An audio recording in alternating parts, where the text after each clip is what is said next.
பண்ணுங்களேன். 1 2 3 4 and 5.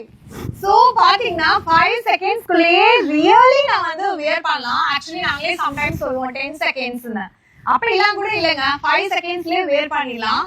இது வந்து ரெடிமேடா ஸ்டிச்சிங்க்கு இப்ப ஆஃபர் கொடுத்துருக்கோம். 1+1 ஆஃபர். நான் புதுசா வந்து இப்பதான் ட்ரை பண்ண போறேன் அப்படின்னா நீங்க 2 சாரி கொண்டு வந்து கொடுத்தீங்கன்னா ஒரு சாரிக்கு மட்டும்தான் காஸ்ட் வாங்குவோம். ஒரு சாரியை ஃப்ரீயாவே ஸ்டிச் பண்ணி கொடுக்குறோம். பியூட்டிஃபுல்லான ஆஃபர். இந்த கடை எங்க இருக்கு அப்படின்னு நீங்க நினைச்சீங்கன்னா நங்கநல்லூர் ஸ்ரீ சாய் சில்க்ஸ், இப்போ அண்ணா நகர்லயும் ஒரு பிரான்ச் இருக்கு. சோ இந்த மாதிரி ரெடி டு வேர் ஸ்டிச்சிங் நான் பண்ணதே இல்ல, பண்ணணும்னு நினைக்கிறீங்கன்னா குயிக்கா கிளம்பி 2 பிரான்ச்ல ஒரு பிரான்ச் விசிட் பண்ணுங்க. இப்போ 1+1 ஆஃபர் அவைல் பண்ணிருக்கோம். நீங்க ஒரு சாரி காஸ்ட்டுக்கு மட்டும் ஸ்டிச்சிங் பிரைஸ் பே பண்ணா போதும், மற்றது ஃப்ரீயாவே ஸ்டிச் பண்ணிக்கலாம். அண்ட் பியூட்டிஃபுல்லா 5 செகண்ட்ஸ்ல வேர் பண்ணலாம். எப்படி 2 in 1 ஆஃபர் அப்படின்னு சொல்லலாம். 5 செகண்ட் சாரி அண்ட் 1+1 ஆஃபர்.